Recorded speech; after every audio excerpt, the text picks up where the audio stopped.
La historia del río más largo y caudaloso de Asturias está unida al carbón desde 1791. Por entonces, Casado de Torres diseñó su canalización desde Langreo a Trubia para el transporte de carbón en chalanas. La obra no tuvo éxito, pero el río se volvió negro.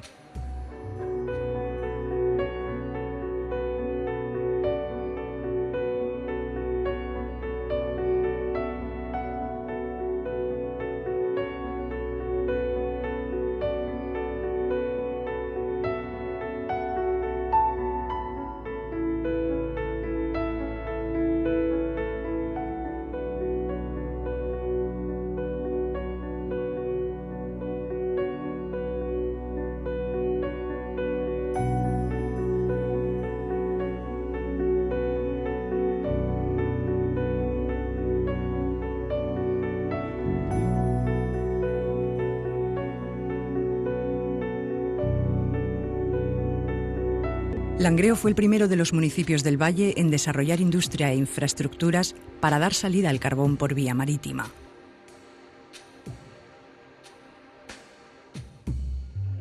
En 1842, Alejandro Aguado construye la primera carretera de peaje que existió en España, la Carbonera.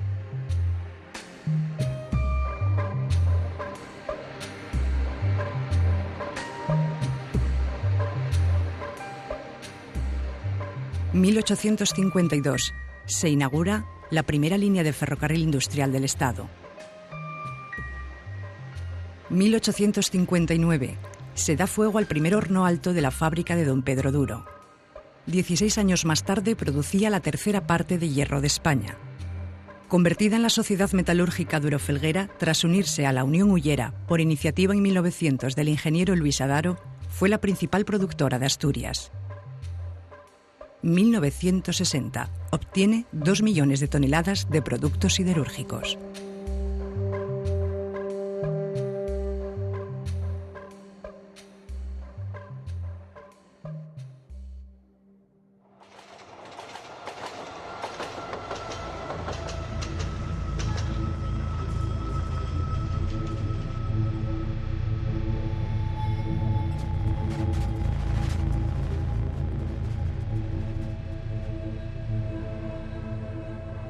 La Nalona fue una de las numerosas minas adquiridas por Duro. Su bocamina, casa de máquinas, fragua y edificios del Pozo Fondón, levantados sobre la vieja mina en 1935, son hoy, abandonada su actividad minera, el testimonio de su larga historia.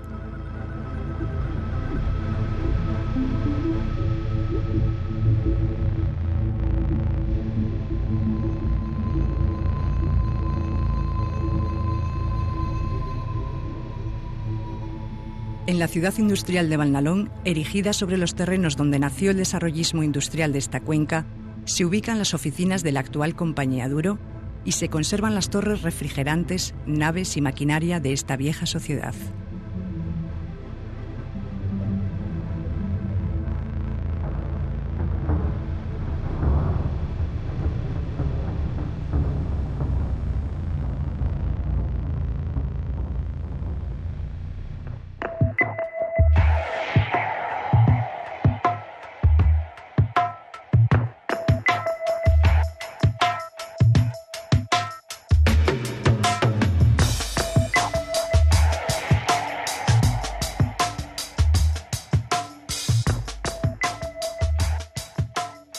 Restos de una mina de montaña de plano inclinado se localizan río arriba en el Alto Nalón. La mina Cotomusel fue la primera de las explotaciones en transformar el paisaje agrícola y ganadero de la Viana en un municipio minero.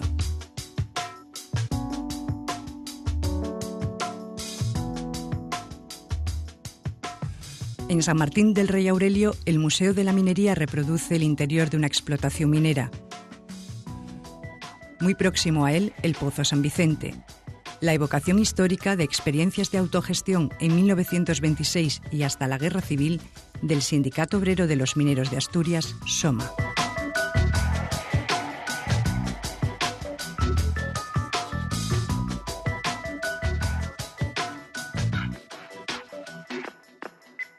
De 1910 es esta antigua serrería a la que se añadieron pequeñas bocaminas para desarrollar funciones como escuela práctica de mineros.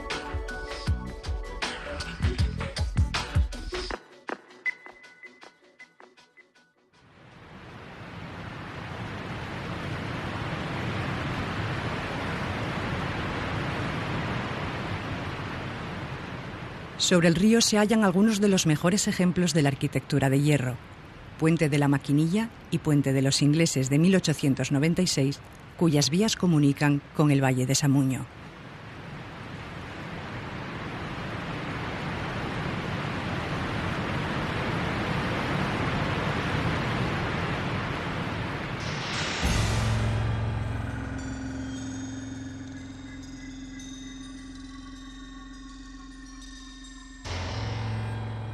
La Sociedad Carbones La Nueva levantó en 1930 este conjunto edilicio, considerado como el ejemplo estético de mejor gusto de todas las edificaciones similares de su época.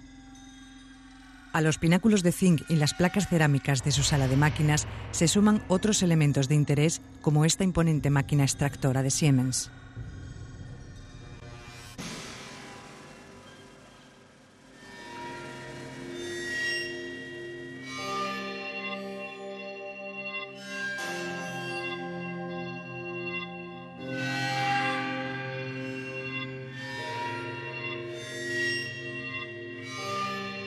El Valle de Samuño, por el que discurre uno de los afluentes del Nalón, posee un patrimonio arqueológico industrial muy variado tras siglo y medio de intensa actividad.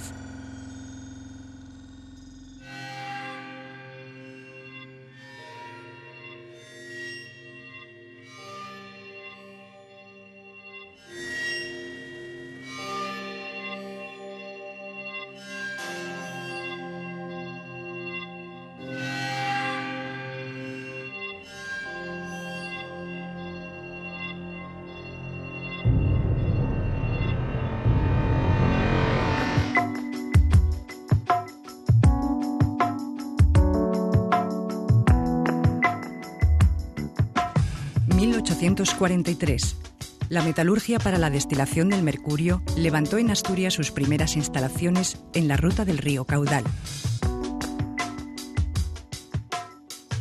Concretamente en los criaderos de Muñoncimero en Lena y los del Terronal y la Peña en Mieres.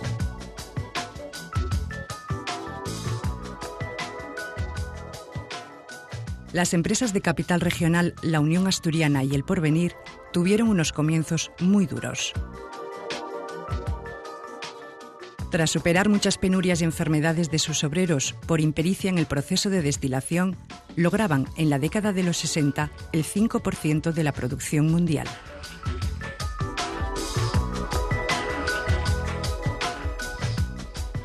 En 1884, la Sociedad Asturiana Mining Company, de capital regional e inglés, acometió la explotación de hulla y fabricación de hierro con la instalación de uno de los primeros complejos siderúrgicos de este valle, el de Sueros, a Blaña.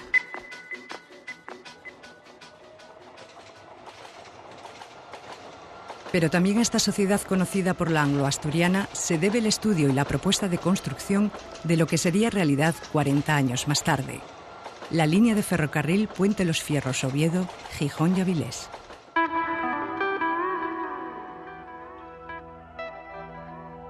En esta sociedad tiene sus antecedentes la constitución en 1879 de Fábrica de Mieres.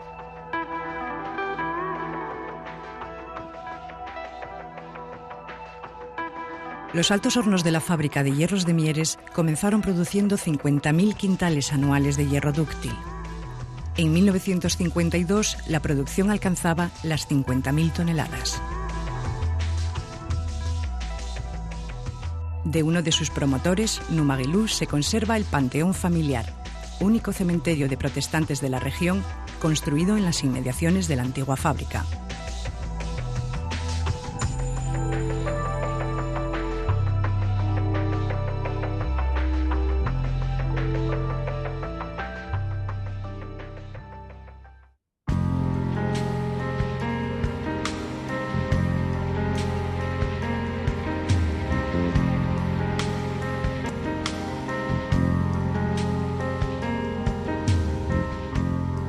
De la abundante progresión de emplazamientos mineros e industriales en el caudal, se conservan algunos restos arqueológicos de interés. En la antesala del Valle de Turón, donde las aguas del caudal se remansan y confluyen los valles de Aller y Lena, hallamos referencias de un pasado de bulliciosa industria. Sociedad hullera española, con el marqués de Comillas a su cabeza.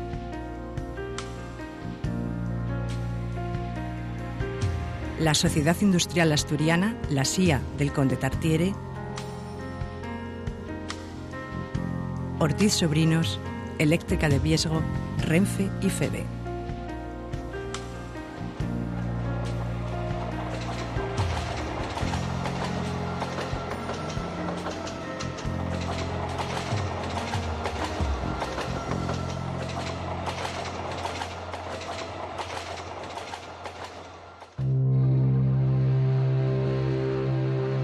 A lo largo de 11 kilómetros en el Valle de Turón vivían en la década de los 60 20.000 personas.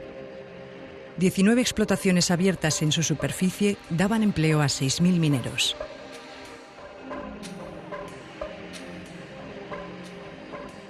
La empresa nacional Hulleras del Norte se formó mediante la integración de 18 empresas. La cuadrilla fue el núcleo motor de producción de esta empresa. Sus restos: la estación de bombeo de aguas del río Turón, el sanatorio de estilo ecléctico y la nave de la central eléctrica y chimenea, construidas en 1930.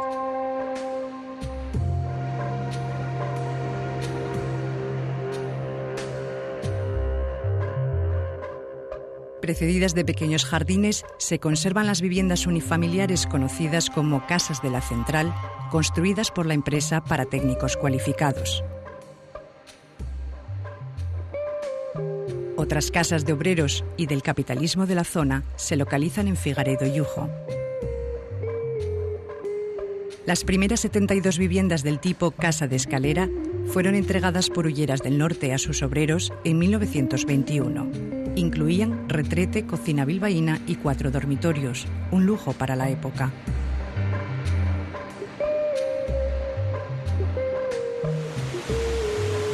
La estrategia empresarial conocida como paternalismo liberal fue muy utilizada por las empresas en el siglo XIX.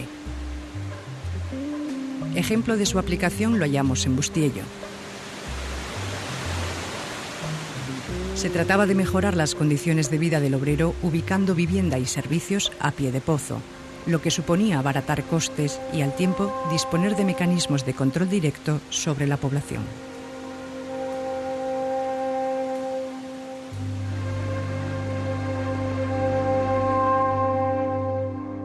La Real Compañía Asturiana de Minas, constituida en 1833, fue una de las pioneras en la extracción carbonífera por medios industriales y en aplicar esta práctica paternalista.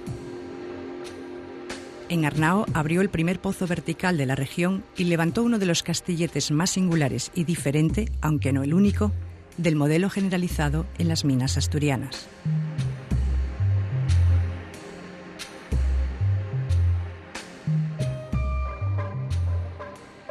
Efectivamente, no el único, porque en el Valle de Turón encontramos otra tipología curiosa.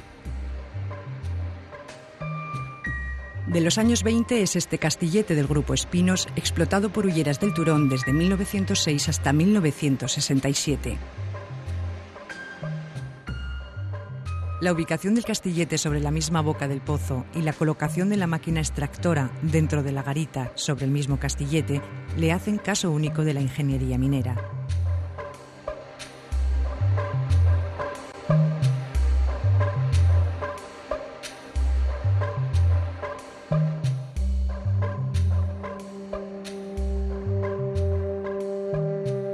Próximo a Los Espinos se encuentra el Pozo San José. Abierto en 1947, contiene varios inmuebles. Casa de baños recién remozada, sala de máquinas y compresores y marquesinas para bicicletas.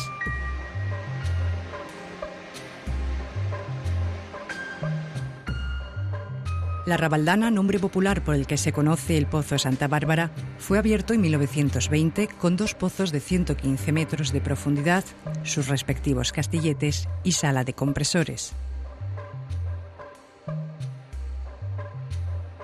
La suma de construcciones alineadas hacen de Santa Bárbara un conjunto ejemplar de modernidad y sencillez muy poco frecuente en las instalaciones mineras.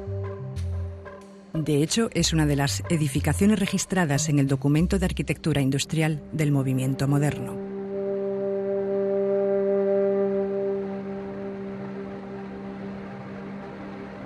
La hulla de las cuencas mineras del caudal Inalón es usada como combustible principal de 3 grupos de unidades turbogeneradoras en la central térmica de Soto de Ribera, donde las aguas de los 2 ríos confluyen. Diseñada en 1959 con técnicas habituales de construcción del tercer cuarto del siglo XX, responde en su totalidad a las premisas del movimiento moderno en el ámbito de la ingeniería civil. El registro de arquitectura industrial del Principado incluye 33 edificaciones, lo que hace que Asturias posea el mejor conjunto de arquitectura industrial de movimiento moderno en la península ibérica.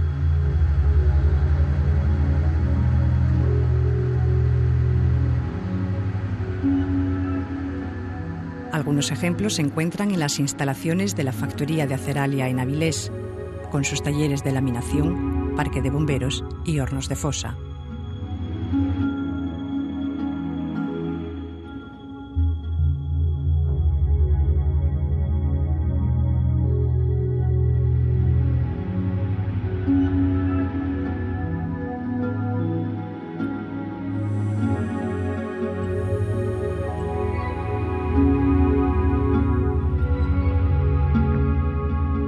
En Oviedo se ha registrado la antigua fábrica de producción de gas y electricidad por las intervenciones modernistas de Joaquín Vaquero Palacios sobre una instalación construida en 1857.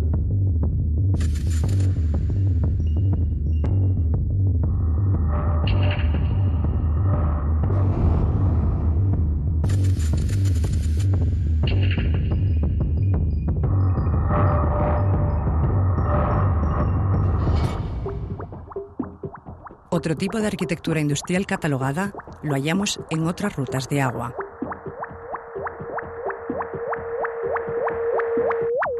Sucesivos embalses construidos para su aprovechamiento hidroeléctrico determinan el carácter del río Navia.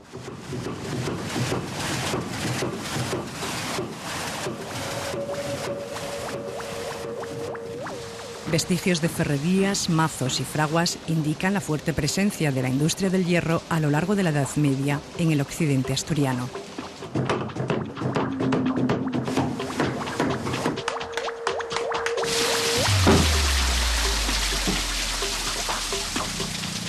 A mediados del pasado siglo XX se produce un incremento decisivo en la construcción de centrales hidráulicas en Asturias para hacer frente a la energía que demanda el crecimiento industrial de finales de los 50. A 13 kilómetros del mar, la presa de Arbón, construida en 1968, constituye uno de los varios ejemplos de este tipo de arquitectura industrial que la empresa Electra de Viesgo ha erigido en Asturias. Río arriba, en la presa del Doiras, hallamos la central y salto de Silbón de Electra de Viesgo.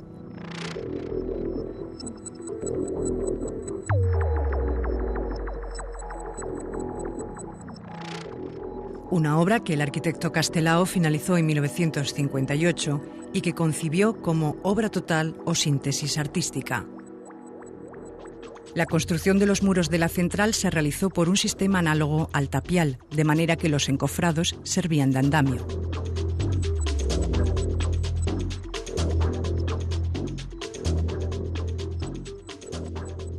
Este conjunto arquitectónico, obra también del arquitecto Castelao, de tipología cúbica y cerrada, es ejemplo de una práctica común de las hidroeléctricas, la construcción de viviendas próximas a la central para sus empleados.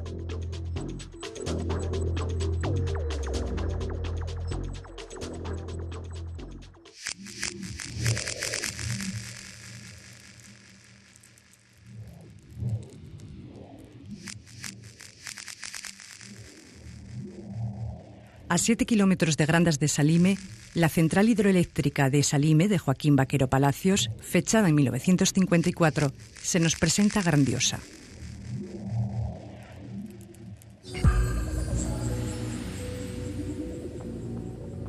Por sus dimensiones, 700.000 metros cúbicos de hormigón empleado, y por sus soluciones constructivas, en las que el arquitecto mostraría su manejo con la pintura y escultura.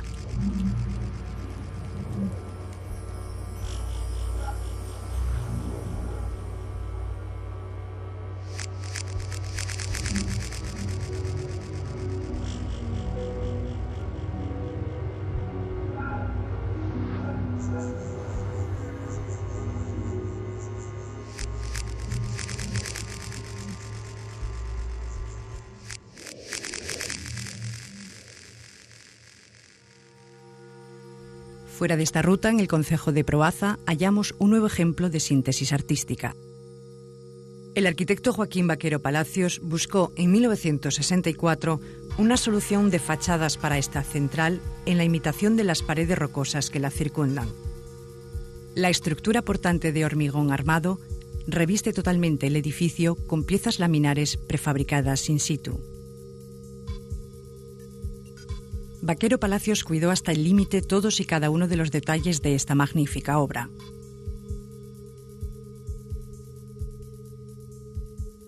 ...16 relieves escultóricos interpretando signos de la antigüedad referidos al hombre y la naturaleza. Pinturas murales con esquemas inspirados en motivos eléctricos.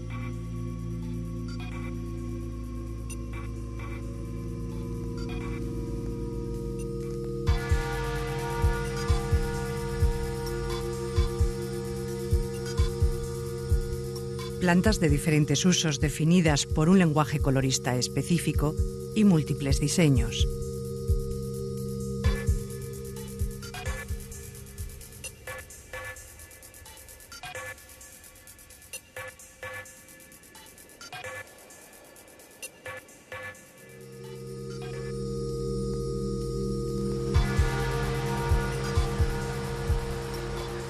El Deva y el Cares reúnen sus aguas en el desfiladero de la Armida y como dos brazos circundan los macizos central y oriental de los picos de Europa.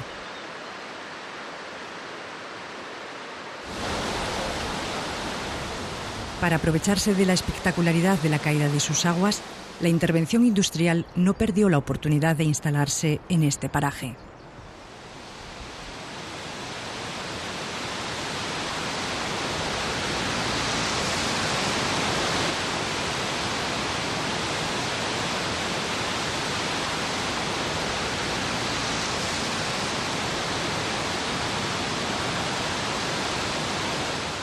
En 1955, el arquitecto Álvarez Castelao comenzó la construcción de la presa y salto de Arenas de Cabrales, promovida por Electra de Viesgo.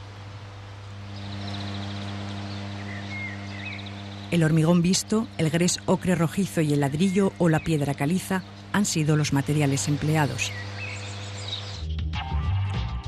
La diversidad de elementos arqueológicos industriales que investigar e inventariar no agotan el papel de esta nueva disciplina. Decidir qué preservar y en función del uso que pueda darle la sociedad futura es el debate y la exigencia que se plantea hoy la arqueología industrial.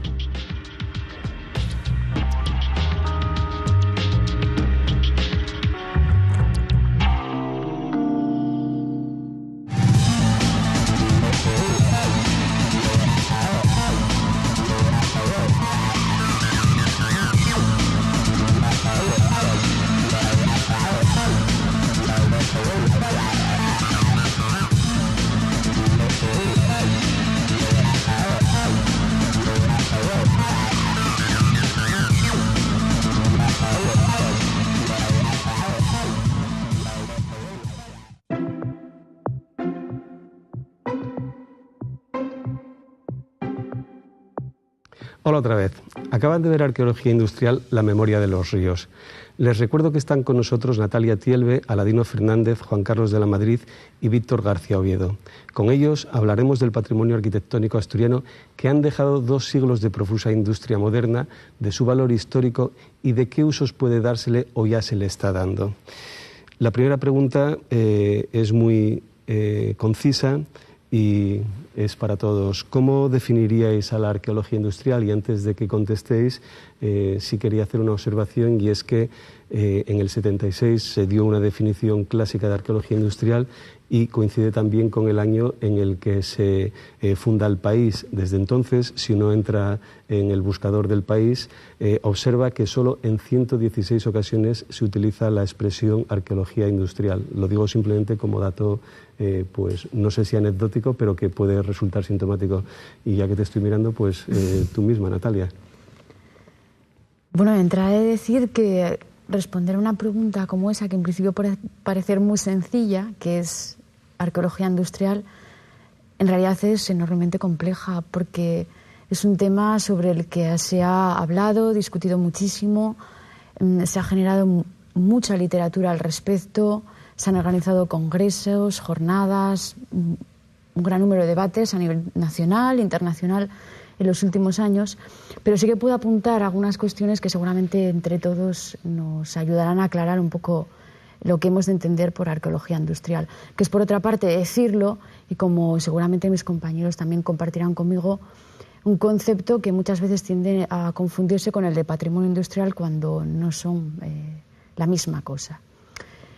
Sí puedo decir, por ejemplo, que es efectivamente, como antes apuntabas, una disciplina científica, una ciencia muy joven, que surge en el seno de la arqueología y por eso se reconoce como tal, como arqueología industrial, que sobre todo se defiende en determinados países, en determinadas escuelas, como es el caso de la norteamericana o en el caso de Inglaterra, donde sí que realmente se hace arqueología industrial, desde el punto de vista de afrontar los elementos industriales desde una metodología, desde una perspectiva metodológica propia de la arqueología, el trabajo de campo, la excavación, los análisis, bueno, todos los estudios que a partir de ello se pueden llevar a cabo. Y lo que sí es cierto que ha venido ocurriendo en los últimos años es que la mirada propia de lo que en sentido estricto era la arqueología industrial se ha ido ampliando hacia otros campos científicos, de tal modo que hoy en día casi se puede considerar como una disciplina multidisciplinar, valga la redundancia, una ciencia multidisciplinar, que aglutina estudios y perspectivas, miradas propias, por ejemplo, de la historia económica, de la ingeniería, de la geografía, de la historia, de la arquitectura, de la historia del arte. Y además creo que bueno, los que estamos aquí hoy en este debate somos un poco algunos de los representantes precisamente de esa pluralidad de miradas que existen en torno a un mismo objeto de estudio, que es el patrimonio industrial, los bienes industriales. Si alguno de mis compañeros quiere apuntar. Sí, yo prefiero hablar de patrimonio industrial, entre otras cosas porque la arqueología industrial se ceñía inicialmente a restos, ruinas, instalaciones en desuso y que corrían grave riesgo de desaparición. Pero la industria mantiene en activo, en Europa, en Estados Unidos, en nuestra región, empresas, instalaciones, fábricas que, siendo viejas, siguen a pleno rendimiento. Pensemos en el caso, por ejemplo, de la fábrica de armas de Trubia, con edificios de mediados del siglo XIX y que está todavía, no sé si a pleno rendimiento, pero desde luego con una actividad económica importante. Esos edificios hay que también cuidarlos, mantenerlos. Probablemente corran tanto riesgo más que los anteriores en desuso, porque las técnicas cambian y exigen nuevos espacios y adaptaciones y destrucciones. En fin, el patrimonio industrial es, a mi entender, un concepto más amplio que el de arqueología industrial, porque incluye lo que está en desuso, en trance de desaparecer, y también lo que, estando en activo, tiene una gran singularidad y una trayectoria histórica, valores estilísticos, técnicos, etc. Juan Carlos, lo siento, pero antes de darte la palabra tengo que quitarte algunos títulos. Antes del documental te presenté como doctor en Historia de la Filosofía y no lo eres, eres doctor en Historia del Arte y tampoco eres doctor en Cinematografía, eres diplomado en Cinematografía. Dicho esto... Lamento que empieces minusvalorándome así, porque todo lo que diga a partir de ahora no va a tener credibilidad. Pero quisiera al contrario. Quisiera decir que estoy totalmente de acuerdo en lo que apuntaban tanto Natalia como Aladino. Yo prefiero el término de patrimonio, ya que de Asturias hablamos, porque lo de arqueología implica una rama del saber y unas técnicas mucho más concretas que aquí todavía se están en mantillas, y porque además yo creo que el término patrimonio industrial liga al industrial con el resto de patrimonio. Desde ese punto de vista del término anglosajón, el patrimonio como herencia, aquello que recibimos, aquello que tenemos que administrar de la mejor forma posible y aquello que tenemos que legar a las generaciones futuras también de la mejor forma posible. Desde este punto de vista, el patrimonio industrial tiene mucha importancia en Asturias porque somos una potencia de ese patrimonio. Porque además yo creo, y eso entraremos supongo después, que el patrimonio industrial es el más amenazado de todos los patrimonios, mucho más que los patrimonios remotos. Precisamente, ya digo, hablaremos después por ser más reciente. Quizá no haya conciencia de que no tiene el valor que pueda tener unos cimientos romanos o unas excavaciones altomedievales o lo que sea. Esa es una de sus amenazas. Hay que tener en cuenta que el patrimonio industrial es un patrimonio de la técnica, de las infraestructuras a veces. Si hablas del patrimonio romano, evidentemente hoy un acueducto es un elemento que se valora como un monumento, pero hace 2000 años seguramente que no. De la misma manera que hoy una fábrica de hace 50 o 60 años no se valora como algo que tenga un interés, no se valora como un objeto artístico o como un edificio que tenga un valor artístico o estilístico. Eso realmente, unido a otras circunstancias de las que ya digo se podría hablar, creo que le dan ese carácter al patrimonio industrial. Un patrimonio que por otra parte es mucho más amplio. Hablamos de fábricas, pero en este momento actual podríamos hablar de otras cosas, y con esto ya concluyo esta primera intervención, que en Asturias se están perdiendo a marchas forzadas. Por ejemplo, los cines urbanos. Los edificios de los cines son patrimonio industrial prácticamente inexistente ya.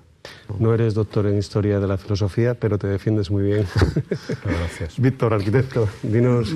Aunque creo que es casual, no está mal que sea el último en intervenir, ¿no? Por aquello de la primera de las preguntas, porque desde una disciplina tan, unos dicen intervencionista y otros decimos tan introspectiva como es la arquitectura, nosotros nos dotamos de sustancia en el hecho mismo de la propia intervención, y con los colegas que me han acompañado anteriormente nos dificulta saber el ámbito sobre el cual vamos a intervenir. Pero lo que sí es verdad y lo que sí es cierto es que todos nos pondríamos de acuerdo que estamos trabajando sobre algo que es la memoria como sustantivo. Lo que de alguna manera ya podríamos discrepar es el calificativo que le damos a esa memoria, porque patrimonio por encima de todo, y estoy de acuerdo con todas las intervenciones, como puede ser, porque además todos estamos en el mismo barco, la dificultad está muchas de las veces en saber decir hasta dónde llega el patrimonio histórico-artístico, por decirlo de alguna manera, y dónde entra el industrial, porque generalmente suele estar todos asociados. La propia ley de patrimonio del Principado, por buscar un ejemplo, y que lo diga un arquitecto, casi el industrial casi queda como resto, es decir, empieza el natural, arqueológico, histórico-artístico, el etnográfico, y el industrial queda como casi, podríamos decir, un resto cuando es transversal a todos ellos, porque en el paleolítico hay industrial, en el histórico hay industrial, en el etnográfico cómo no va a haber industrial, es decir, es algo que se nos escapa de la mano. Pero mi primera intervención como arquitecto, como proyectista, como disciplina que interviene sobre objetos que la propia sociedad nos ha dejado como herencia y con el cuidado que hay que intervenir, sí que hay que decir una cosa importantísima, que hay que hacerlo no solo con la suma de las disciplinas que hoy nos concitan en este debate, sino con una visión de un principio básico que ya nace como arquitectura industrial en su momento, que es el principio de utilidad social. Es decir, algo no sé cómo decirlo, ¿no? Utilizar un término incluso hasta pedante, se retroalimenta a sí mismo en la medida de que interviniendo sobre él podemos ponerlo en valor. Eso yo creo que es la sustancia básica que se dota a posteriori, ¿no? En ese sentido me gustaría tener una visión más desde mi disciplina, porque si no diríamos todos lo mismo, porque todos es muy probable que estuviésemos de acuerdo. Sobre esa cuestión precisamente de poner en valor, que es una expresión que Álvaro Ruiz de la Peña detesta, pero cuando se explica generalmente, pero cuando se explica o se utiliza, mejor dicho, en el contexto en el que tú lo has utilizado, es decir, de valorizar o poner en valor restos o cosas que son del pasado pero que merece la pena volver a recuperarlas, hablaremos un poco más adelante.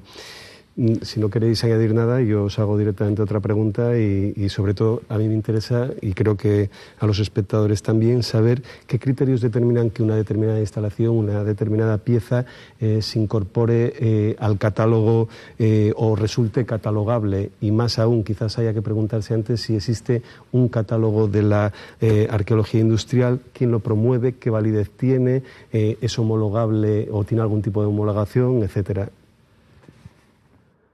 ¿Puedo responder yo? Sí, claro. Bueno, el caso de Asturias, que es el que al fin y al cabo ahora mismo nos ocupa, en nuestra ley de patrimonio, que en su artículo 76 define lo que es el patrimonio industrial, prevé unos instrumentos de cara a la protección, a la conservación del patrimonio industrial. Entre esos se encuentran 3 posibilidades, que son su declaración en primer lugar como BIC, bien de interés cultural. En segundo, su inclusión en el inventario del patrimonio cultural de Asturias. Y en tercer lugar, su inclusión en los catálogos urbanísticos. Esos son los 3 instrumentos de protección que, siguiendo la ley, deben de seguir tanto el Principado de Asturias, la Administración Autonómica, como los ayuntamientos para proteger el patrimonio industrial.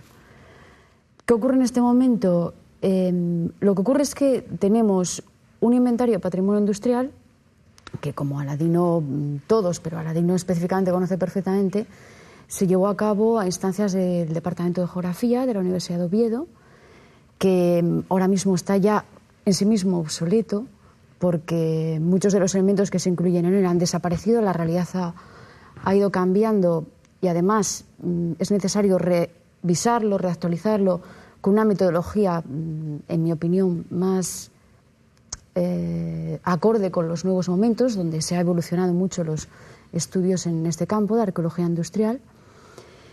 Y por lo demás hay también, y se hace referencia en el documental que hemos visto, un inventario de la arquitectura industrial asturiana perteneciente al movimiento moderno, el inventario del Docomomo ibérico, que muchas veces, yo creo que de una manera muy poco acertada, se tiende a confundir con el inventario de la arquitectura industrial de Asturias o el inventario de patrimonio industrial de Asturias, cuando en realidad solamente es una muy pequeña parte de la arquitectura industrial y del patrimonio industrial asturiano lo que está ahí incluido. Muy interesante porque es algo que pertenece al movimiento moderno, pero no es ni muchísimo menos representativa de todo lo que hay. De tal modo que lo que sería necesario sería revisar ese inventario, que es lo que muchos de nosotros venimos reclamando. Ese inventario desde está hace desactualizado, años. ¿no? ¿Me permites que te lo digo porque es complementario? Es decir, al hablar desde la ley del catálogo urbanístico, todo el mundo entiende, por su propio término, que es como hacer un inventario puro y duro, vamos, es decir, una reseña de los elementos, y decir, estos hay que preservar y punto. Pero la ley la ley de esta comunidad yo creo que es lo suficientemente importante como para haber añadido un punto más. Es decir, el catálogo lo que dice, oiga, usted, díganos cuáles son aquellos elementos, conjuntos o lo que queramos, que son importantes, pero díganos qué hacer sobre él. Es decir, es un instrumento de planeamiento y de ordenación. Es decir, un catálogo no solo consiste en reseñarlo, sino que usted tiene que decir qué hacer con ello. Y eso es muy importante, y más desde una visión, cada uno, claro, tenemos que verlo, porque si no sería un debate muy uniforme desde nuestra disciplina, es que solo se puede conservar aquello en lo cual se interviene. Que parece una contradicción en los términos, porque la proliferación masiva de catalogaciones integristas sobre muchos materiales, si no tenemos criterios, instrumentos, medios para poder intervenir, a muchos de ellos casi les estamos dando la sentencia de muerte. Antes hablábamos del concepto de ruina. Legalmente la ruina se valora por 3 conceptos, o ruina económica, o ruina física, o ruina por fuera de planeamiento o fuera de ordenación. Por eso es muy importante, la ley de patrimonio cultural, la ley de cultura de este Principado, está muy bien hecha. Es decir, porque digo, oiga, no, usted no solo diga, porque eso es muy fácil, claro, todo a nivel casi de gusto, de paisaje, todo el mundo puede ir poniendo el dedo en todo aquello que le interesa. Pero exija algo más. Diga, no, aparte de usted decir qué es lo que hay que preservar, lo que hay que donar a la nueva sociedad, tiene que usted decir qué quiere hacer con ello, con qué medios cuenta, cómo lo va a articular, en qué plazos, en qué programas. Eso es la parte, yo creo, más novedosa de la Ley de Patrimonio Cultural de esta comunidad. Aladino, yo creo que es muy buena por eso. Tú, Aladino, como especialista en urbanismo y ordenación del territorio, y teniendo en cuenta que muchas veces esa preservación supongo que entra en conflicto con intereses económicos, no hay cosa que más tema un constructor que encontrarse con unos cimientos romanos, y no hay cosa probablemente que más desee que localizar unos terrenos con una instalación ruinosa y herrumbrosa para pues proponer casi una acción filantrópica, en el sentido de voy a recuperar esto y puedo construir muchas casas. ¿Qué equilibrio tiene que existir entre ordenación del territorio, urbanismo y esa necesidad de preservar el patrimonio industrial? Lo primero que hay que hacer es revisar el inventario hecho desde el Departamento de Geografía por encargo del Gobierno del Principado en 1986. Eso es en el siglo pasado, ¿no? Eso es el siglo pasado. Arqueología industrial, sí. Probablemente es el propio catálogo.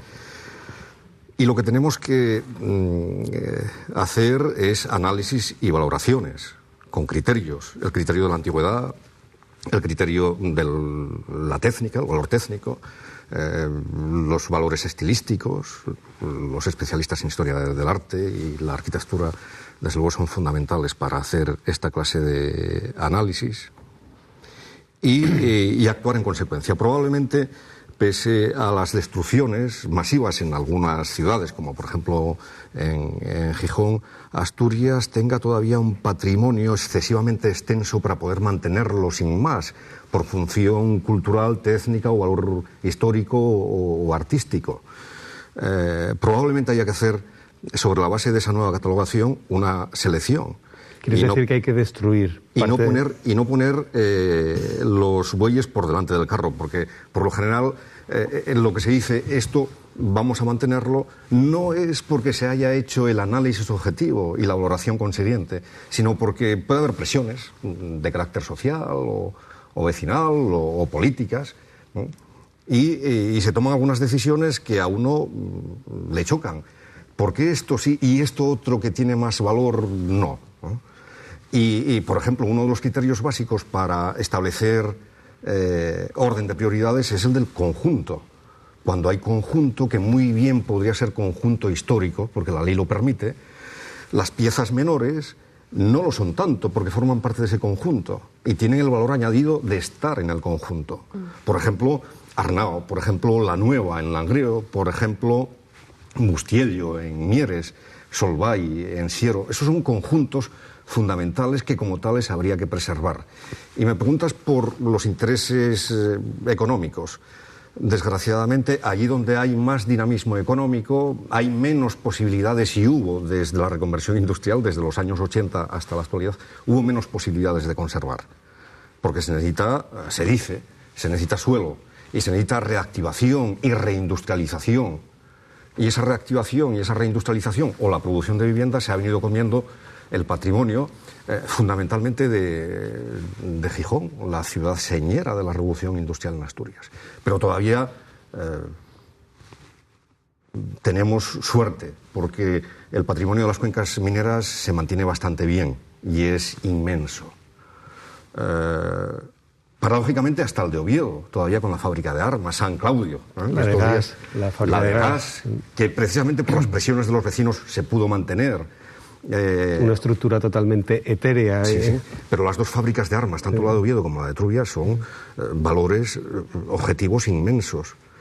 Bajo el punto de vista técnico, cultural, estilístico. Además hay gran variedad de usos dentro de las fábricas, porque no es solo el conjunto de edificios de producción, sino que están las viviendas, los economatos, los servicios sociales del paternalismo industrial, etcétera, etcétera.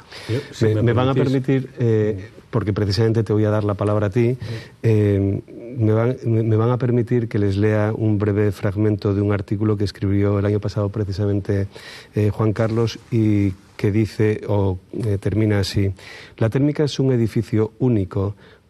La térmica de Avilés cuenta gran parte de la historia reciente de la villa y puede ayudar a labrar su futuro inmediato. Ninguna ciudad sensata, celosa de su historia o previsora de su economía, prescindiría de ella.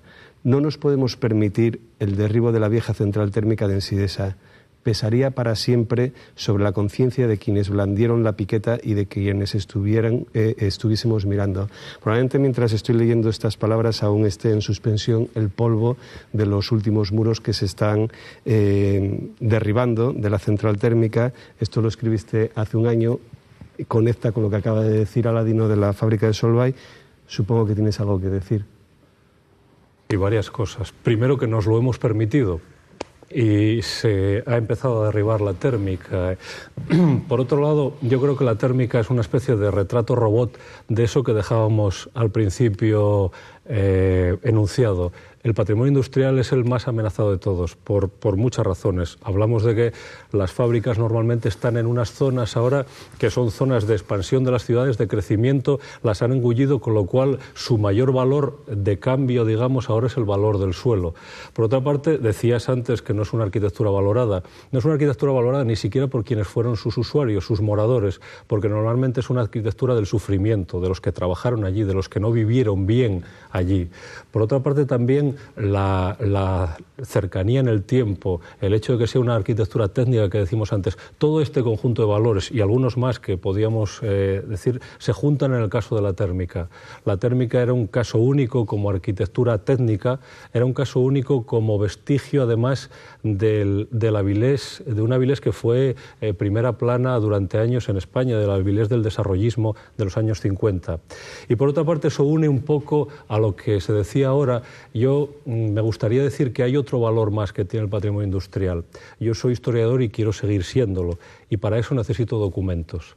El patrimonio industrial, como todo el patrimonio, es también un documento, con lo cual a veces no es tan directo saber qué uso va a tener algo para mantenerse, porque el historiador trabaja no sobre el pasado, porque el pasado no existe, trabaja sobre los restos que ese pasado fue dejando. El patrimonio industrial, en casos como Asturias, ha ido dejando restos muy cualificados. La térmica es uno, hay otros, pero ese valor también tiene que tenerse en cuenta a la hora de conservar el patrimonio. No es solo que tenga una reutilización inmediata, pero en el caso de la térmica, que me lo pones muy fácil, tenía todos estos y muchos más, porque además había un proyecto para conservarla. Inconscientemente, inevitablemente, nadie, ni las autoridades, ni todos los avilesinos hemos sido capaces de darle ese valor a la térmica. Y si ya está cayéndose en los suelos es porque yo creo que nadie en Asturias ha querido de verdad, una masa crítica que se dice ahora, que la térmica no se caiga.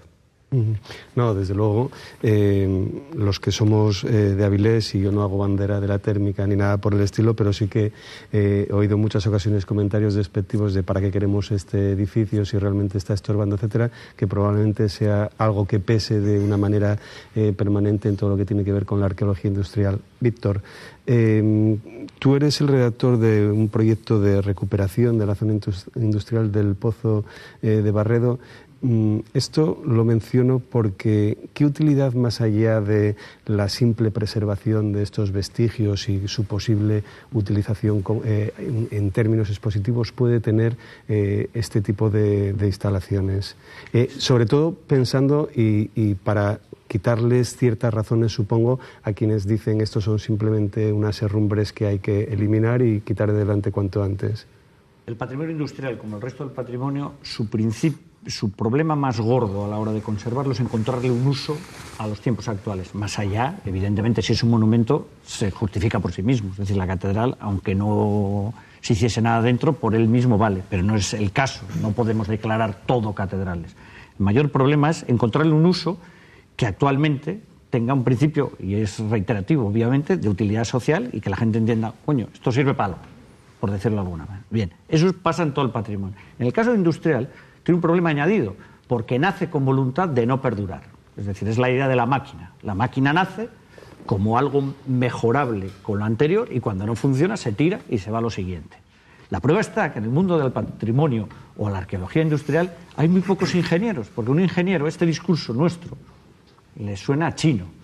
Es decir, bueno, es una máquina y si esa máquina en un momento determinado, una de un montón, hay que preservarla, como un coche o cualquier máquina, pues se preserva y punto. Pero como algo mecánico, como algo que en un momento determinado ha habido una aportación en el mundo de la tecnología, pero no en el mundo, que ese es el salto que a ellos les cuesta entender, de la memoria de una colectividad. Pero claro, todo no lo podemos preservar. Tenemos aquí tal cantidad de patrimonio minero, fundamentalmente, que hay que destruir, que sobre todo ya no es un problema de un conjunto, y en eso Saladino y yo siempre hemos estado de acuerdo, es que es un problema de un territorio, de 2 comarcas, que es más, que al final acabarán siendo una, porque si algo los une, precisamente es el patrimonio industrial minero, porque es su propia memoria. Cuando vamos a iniciar barredo o vamos a iniciar cualquier defensa de un patrimonio, es encontrarle un principio de utilidad, es decir, bueno, ¿y lo vamos a preservar para qué? En el caso de barredo, hombre, es bastante obvio porque está dentro de un campus que es de una materia propia del propio pozo, con lo cual, pues bueno, parece obvio que por lo menos la primera tanda la preserva, es decir, va a servir incluso hasta de formación para el propio alumnado. La segunda es de los pozos más urbanos que existen en ambas cuencas, es decir, tal vez el entrego y el fondón, que ya tiene, pues bueno, de alguna manera una utilidad. Sí, pero bueno, este ya está en el centro del centro y además con un campus, ¿no? María Luisa, por supuesto, también, evidentemente.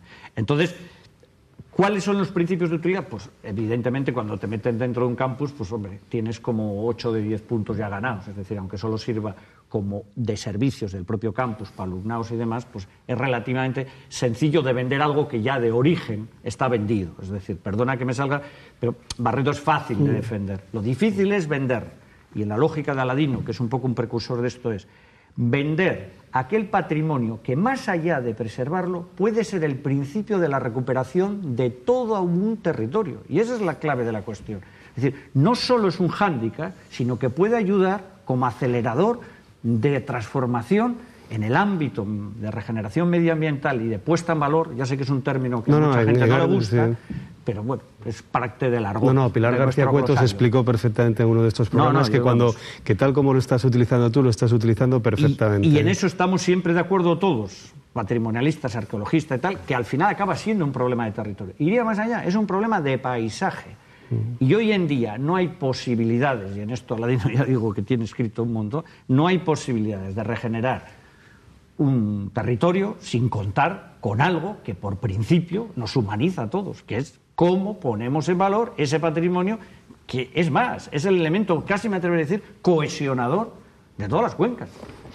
Si alguno de vosotros en menos de 59 segundos... Sí, muy rápidamente. Yo sobre esto quería apuntar algo, porque además enlaza con lo que acaba de señalar ahora Juan Carlos de la Madrid. Y es que no hay que confundir conservar con reutilizar. Y es que, entre otros muchos valores, el patrimonio industrial tiene efectivamente un valor histórico y es un documento para nosotros, para conocer nuestro pasado, es nuestra memoria, por eso es un patrimonio. Y entonces pensar que solamente hay que ponerlo en valor o tenerlo en cuenta cuando hay una posible reutilización para el mismo, lo veo absolutamente descabellado, porque en el caso de un castro, de una catedral, efectivamente nadie se cuestiona que eso se debe mantener sin tener una posible reutilización. ¿Por qué ocurre eso en el patrimonio industrial? Esa es esa situación casi de orfandad, un poco la que antes apuntaba Juan Carlos de la Madrid, y que es muy lamentable. Sí, hay una cierta actitud de desprecio hacia el patrimonio que es correlativa a la de reverencia que hay hacia, normal por otro lado, hacia restos arqueológicos que tienen una tradición más larga. Si queréis apuntar algo muy brevemente... No, nada más que eso, que yo reitero que es el patrimonio más amenazado. Se conserva mucho mejor un yacimiento paleolítico sellado por el tiempo que una fábrica de hace 50 años. Oye, muchas gracias por vuestra amabilidad, por vuestro conocimiento y a ustedes igualmente muchas gracias por seguir nuestro programa.